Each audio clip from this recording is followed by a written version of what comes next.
Clap. Hi, Jeremy. How are you? Good morning. I'm doing just fine. Out yourself. I'm good, thank you. Welcome to Ask a Bitcoiner 21 Questions. So, before we get started, can you introduce yourself to the audience? So, your name, social media handle, and what you do in the Bitcoin space? Yeah, Jeremy. Jeremy Garcia. I'm not an anon, and I run Satoshi's Journal.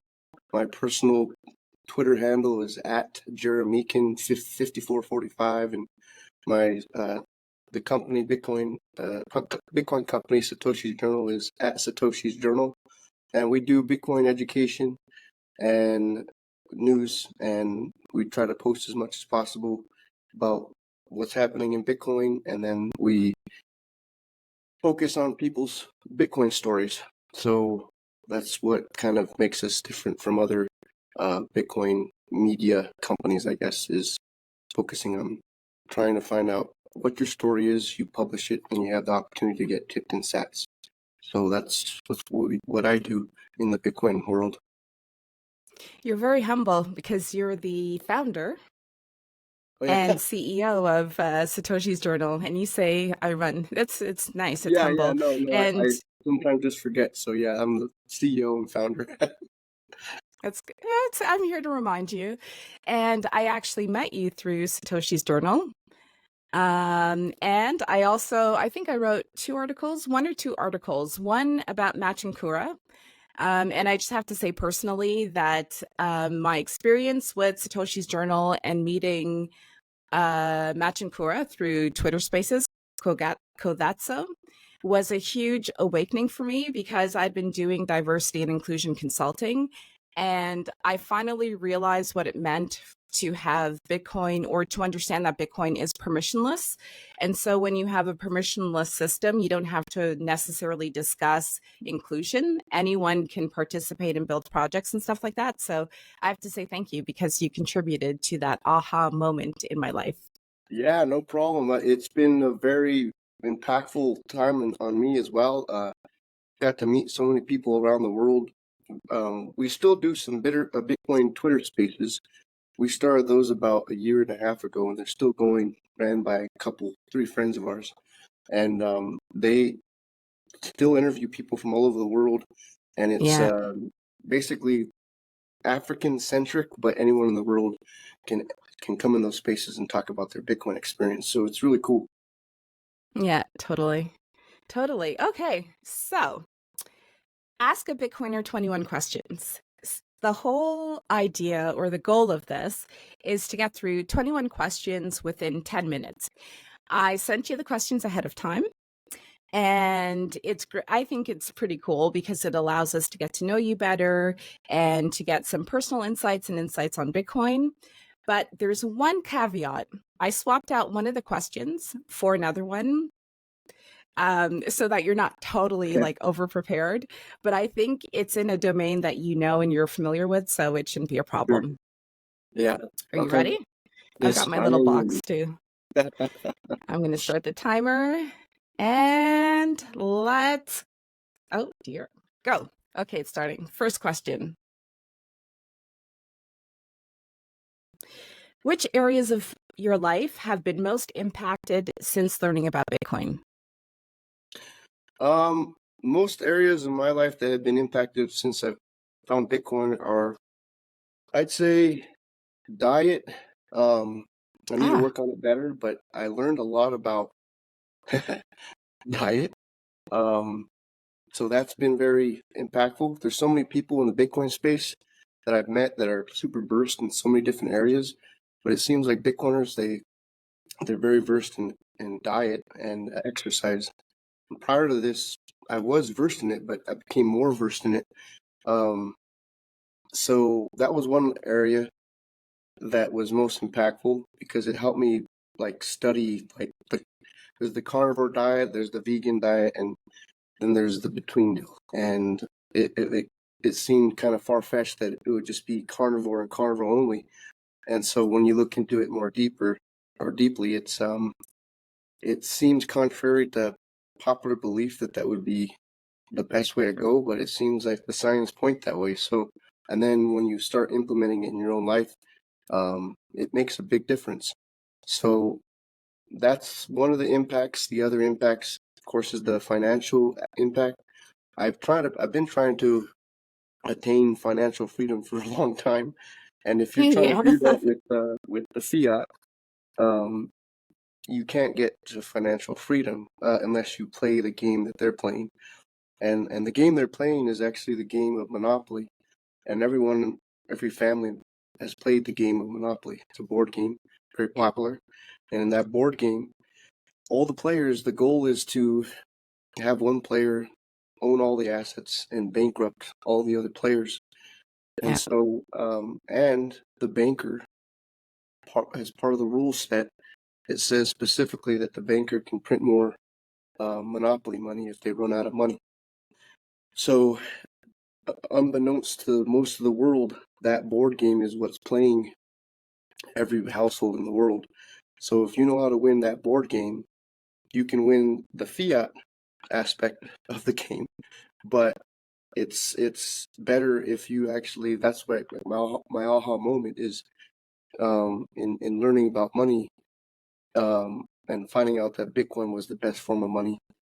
You can win just by saving in Bitcoin, and it's as simple as that. You don't have to accrue apartments and houses and businesses, cash flowing assets. It's so simple that I think that's why most people get it wrong, or they start shitcoining, or they start just getting confused. When you tell somebody simply buy Bitcoin and save it, and that's it, they're like, Yeah. oh, too easy. So Your real those estate tweet is amazing. I have it bookmarked. yeah, those two you're talking about the real estate. Yeah. Okay. Yeah, so being in real estate for a long time, that was one of my orange pilling moments, is just being able to understand how real estate worked. And when I realized that basically real estate is property, Bitcoin is property, but Bitcoin is digital property. And when you digitize something versus having it physical, you can send it anywhere in the world.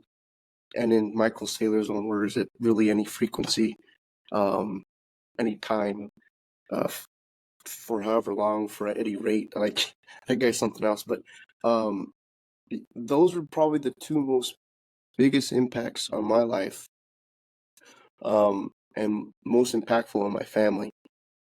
I don't Yeah. have to spend exorbitant time trying to accrue assets that I have to maintain. As tax headaches. Just buy, hold Bitcoin, and if you do that, And go to El Salvador. go to El Salvador. Yeah, yeah. So I'd say that would be my answer there, Saida. Okay. In which year were you orange pilled? Is November of 2020. Ooh, very specific. Yeah, yeah. My first purchase was, I don't remember the date, but my memory goes back to the first purchase, November of 2020, Cash App, and it was a little bit before that the person that orange pilled me. Actually, I think that's one of your questions, so I won't go do that. But that's the date. And prior to that, I was big into just studying finance and money. I studied money and Yeah. finance for a long time, and read everything that finance and money people read. Rich Dad Poor Dad. That's one of the most impactful books on my life. And I read just so many books on finance and money that the history of finance and money helped me understand Bitcoin once I got to the Yeah. point that I realized it wasn't a Ponzi or fiat, Ponzi or pyramid scheme, because when I first found out about it in 2015, Yeah. it was a Yahoo article, and the Yahoo article said that Bitcoin was used on the dark web for illicit activity. Yeah. And that's what turned me off. So unfortunately, I didn't look down into it more. Okay, so we touched on this one, but I'll still ask it. Bitcoin or real estate? Oh, Bitcoin. And I have a Twitter article that if you go to at Jeremican5445, my handle, it's and search real estate, you'll find it. And I basically went through in great detail the differences between real estate and Bitcoin and why Bitcoin is way better. The only thing that Bitcoin doesn't have that real estate has is cash flow. But Cash flows, yeah. if you really look at it, and that's funny, I tweeted at Gary Cardone 2 days ago. So Gary and Grant Cardone are real estate moguls. I didn't really follow them as much as Robert Kiyosaki, but Grant Cardone just sold a property for like 650 Bitcoin, and I remember being on a space with Gary Cardone because they're brothers, and I posted my article in the Nest with him, and Grant Cardone literally said that my article was clickbait, and it pissed me off. And I didn't get to tell him that it wasn't clickbait because they didn't let me talk. But I basically very objectively went through the differences.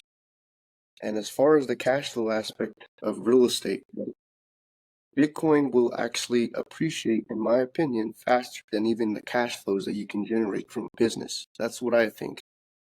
So if you do the math, if Bitcoin appreciates on average at 100%, in that article, after you account for taxes and all the other incentives of real estate, the rate of return that you're supposed to get is like 37 to 40%. That's accounting for everything. But that's why I say that at 100% compound annual growth rate, which is not going to be that forever, but I think it's still possible. Kager, yeah. Kager, yeah. I think you can still exceed the cash flow that you would generate from your properties.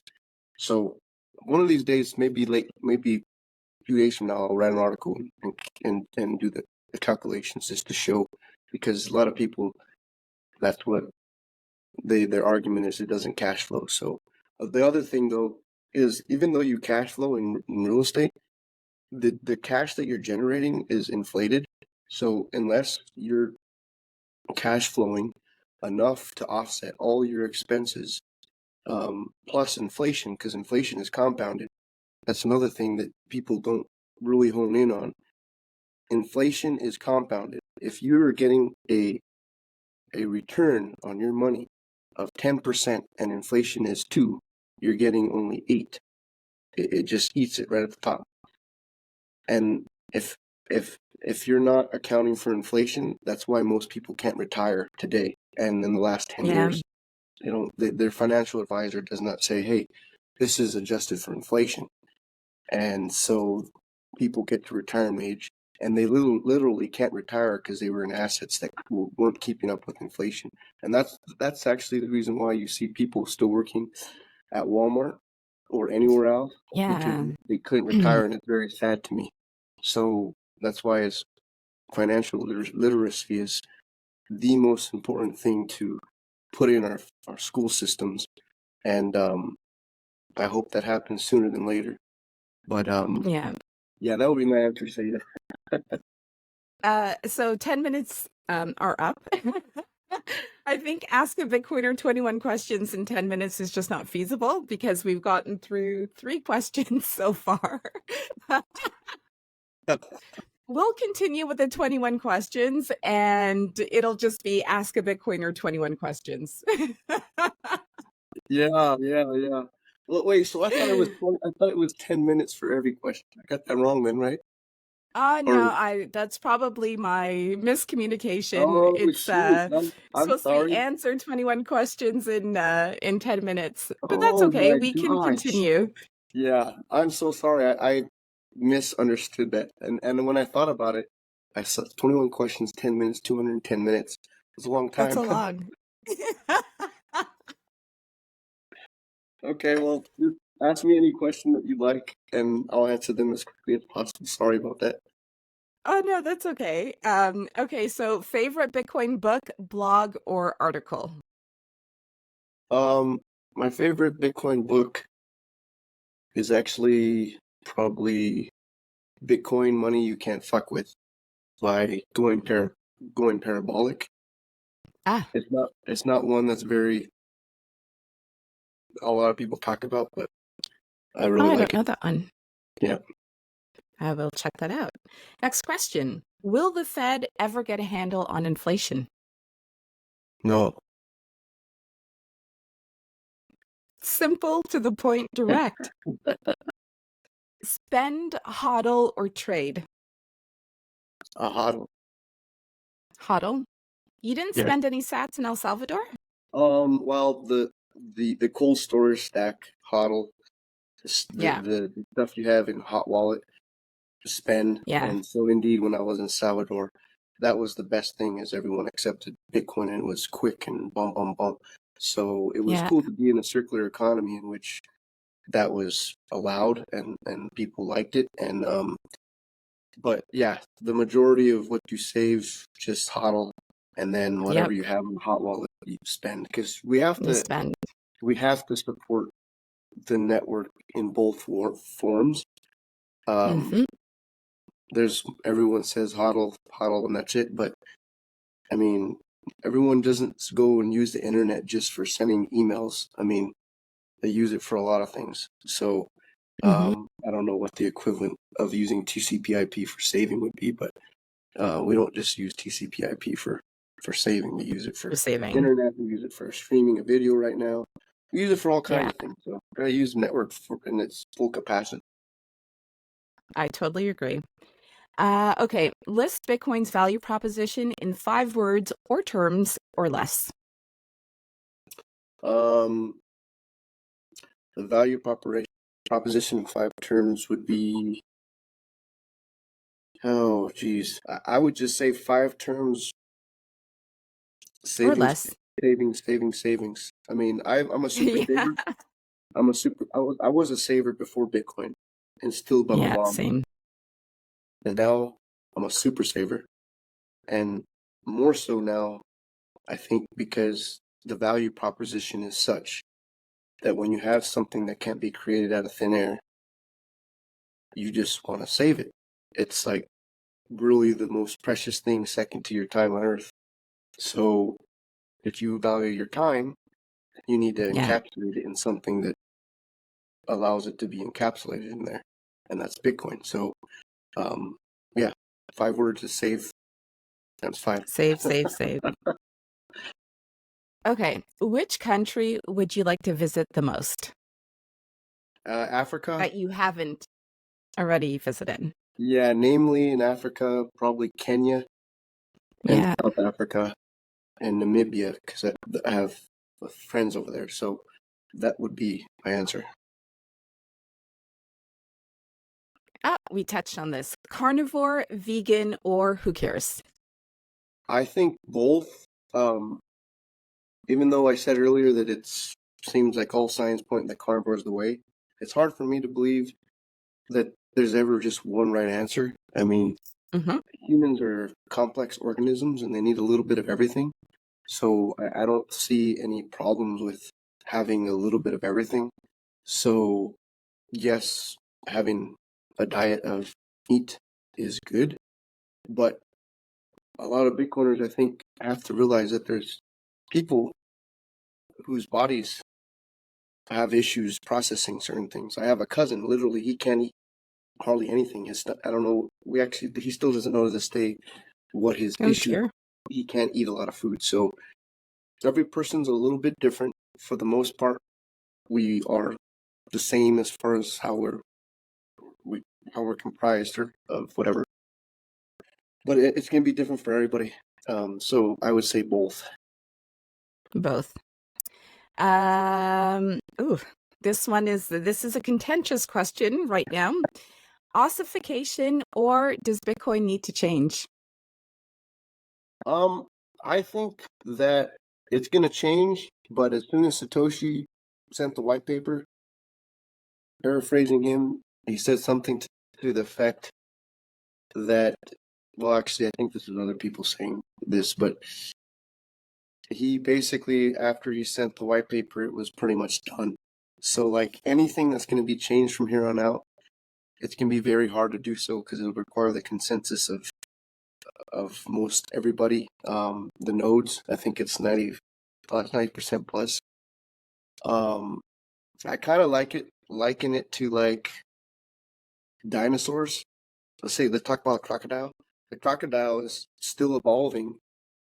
I think it's actually the shark is the oldest. I think one of the oldest organisms on Earth.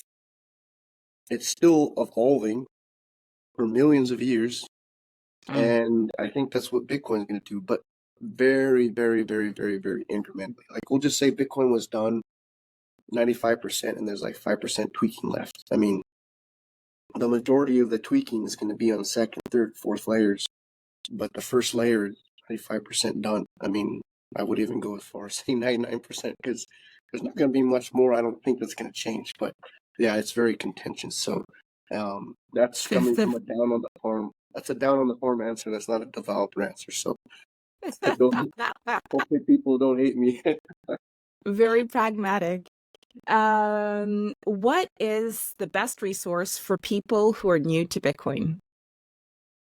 So I would say, and this is me being subjective, but on SatoshiJournal.com, we do have a place where you go to resources, and we've done our best to put all the resources that we felt are the best. And there's one resource in particular on our website, SatoshiJournal.com. When you go to the resources, you go to a Discord channel that's been created by one of our friends. His name is Phil. He goes by amazing. @Creations. And that guy, I wish that his resources or that Discord was more popular because he has spent hours, years just compiling everything that he can compile. And this is a one-man deal. Yeah. And anything you could ever learn from easy, medium, and difficult is all right there. So if that's what I would say, and that's my subjective answer. Your subjective answer. Toxic or non-toxic maximalism? So I've never agreed with toxicity. I don't even know where the toxic word came to be, but I think it was from Vitalik. Okay, well then there's a problem. Just like well, maximalism came from him as well. So I think Bitcoiners ended up just taking that and running just because it was Vitalik and they wanted to use it as a meme. But anyways, I don't believe that Bitcoiners naturally are toxic. Toxic, I associate with poison. No, the Bitcoiners aren't poisonous in my mind. They just are people that say you have a booger in your nose, and people don't like when they're told they have a booger in their nose. So it's just they tell the truth, and they're really quick to find if someone's lying. And that's what I love about Bitcoiners is they will find you out if you're lying, and they will freaking tell you. And so we need more people like that in the world in general. So I don't think they're toxic. I think that they are just truth sayers, and we just now have a moniker of being toxic maximalists, and it's like worn with pride because we're cool. So it's like being in a club. So in that respect, I'm happy to be part of the club, but I'm not toxic. So, and I don't think Bitcoiners are toxic either. I don't think you're toxic at all. Oh, here we go. Say Bitcoin fixes this in another language. Oh, okay, yeah. So Bitcoin fixar esto. So in Spanish, esto, yeah. Bitcoin fixar FIXAO, and then esto ESTO. Bitcoin fixar esto. Sí. Sí. Yes. Sí, señor. Who orange pilled you? Interesting. So Andreas Antonopoulos would probably be the first and foremost. Prior to him, I think they call it red pill. Mike Maloney. So Mike Maloney, if you guys don't know who he is, you guys need to go. He's a gold bug, but he also does accept payment in Bitcoin, and he owns Bitcoin. He still has a ways to go to be fully orange pilled, but his position as being a gold bug prevents him from believing orange pill, I think. Anyways, he understands monetary history and money better than most people. And he's the one that taught me about monetary history and money.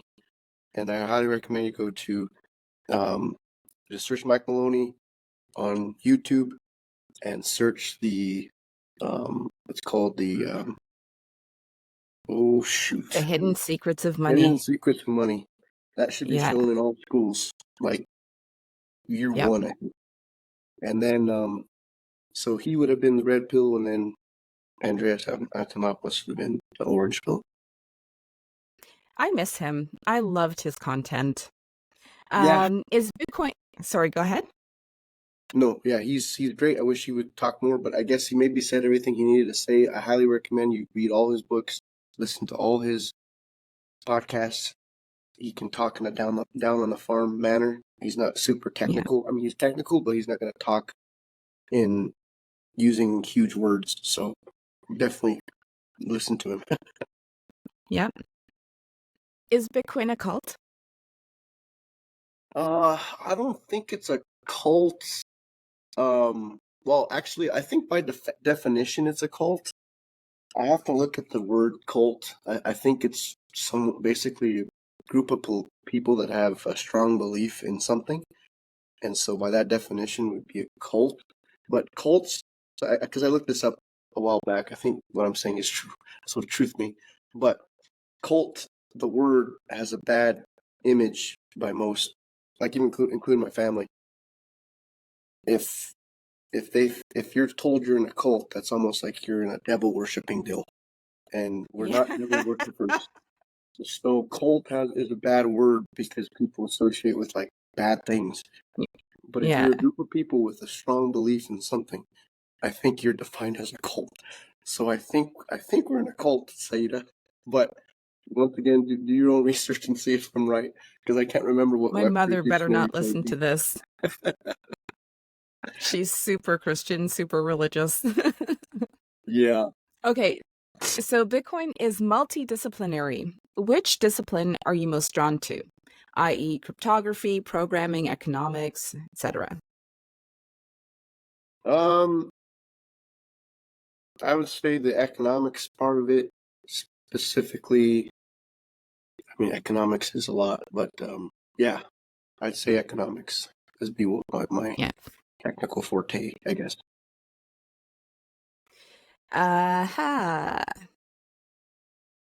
What is the best technical Bitcoin resource that you've come across?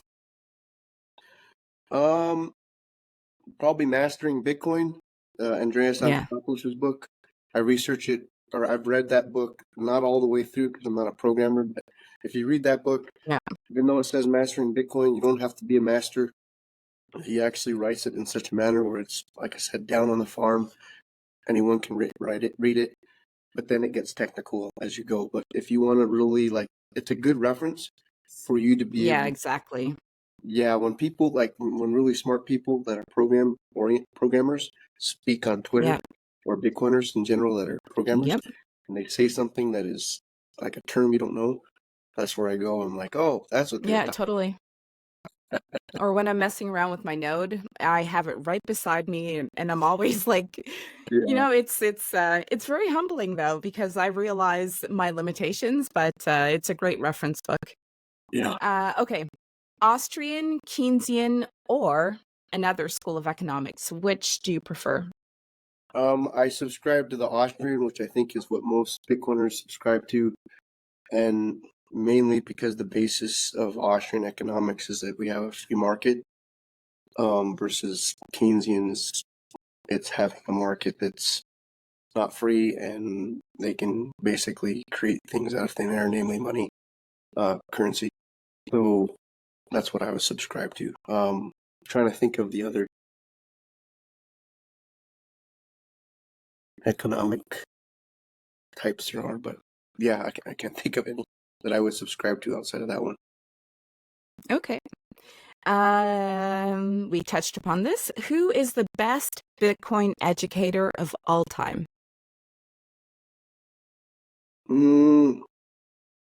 Well, Bitcoin, yeah. I'm kind of going against what I said earlier, but I say Andreas still, but Michael Saylor is also up there, and mainly because he uses a lot of analogies. And I love Hmm. analogies, and he can break down, probably since he started till now, when he distills what Bitcoin is, he's used thousands and thousands of analogies to say this is what Bitcoin is. And one of those analogies is bound to bring you in. And the one that brought me in probably fully was when he likened it to digital property. So those would be top two, I think. Yeah. Haha. We're almost done. How do you define inflation? Kind of a trick Inflation is question. simply inflation is simply the creation of something more than what it started out with. So if you put $1 million in your economy and you decide to make 1 million more, well then you inflated it by 100%, or 50%, I think. So yeah, that's what inflation is. Last question. What is your favorite hardware wallet? I like the cold wallet. I started off on a ledger, and then for those that don't know, the ledger, they had a couple of bad deals happen with their company, namely the ledger company got hacked and a bunch of private information got sent out of their customers, and the way they handled it wasn't good. And then they recently put out a feature on their hardware wallet that allows your hardware wallet to have okay, I think it's called a shard of your private. I don't even like that word, shard. The I pri know. your private keys can be sharded. I mean, that just doesn't sound good. So, anyways, most Bitcoiners have left the ledger, and a lot of them use Cold Card, including myself. And Cold Card is the best in my mind because upon you receiving it, you can tell it's all like super encrypted, super. There's a lot of security behind it from the time you open it to the time you open you open your Cold Card bag, and when you break the seal, well, that's the first thing, and you turn it on, and it says what is the code on your bag, so you have to enter it, and so on and so forth. Layers upon layers of tamper-proof or tamper-resistant mechanisms. So they definitely did their job in making sure it's a highly secure wallet. And if you're trying to secure the most precious thing on earth, you want to make sure that you're doing it with the most secure man-made hardware device, or put it in your brain, I guess. But there's some bad things about that as well. So, yeah, that's my long answer. Well, that was the last question, but since you replied with Cold Card, I've got a bonus question for you. Fully air gapped or has it touched the internet? Fully air gapped. Yeah, and it's interesting because the most secure information in the world, i.e., the codes to the nukes, the codes to secret stuff, CIA, FBI, those are all air gapped. They're put on servers with air gaps. They never touch I the did internet. not know this. Yeah, yeah. So, I mean, if they're doing it, then you should do it. And Then why can't I? and it's not as hard as people think. It's yeah, the only thing that's ever touched my Cold Card is the, the power cord. Yeah. You plug it into your Cold Card, that's it. So it's whoever created Cold Card obviously had is very well versed in cybersecurity. But if the federal governments of the world are using air gap techniques for the most safe information in the world, it probably behooves you to do the same thing, because what you're holding is you've encapsulated your time, and time is the most valuable thing. So make sure that you do it in the most safe manner so you don't lose your time. Perfect. Wonderful way to end it. Thank you, Jeremy. Yeah, no problem. Thank you for having me, Saida. Enjoyed it. And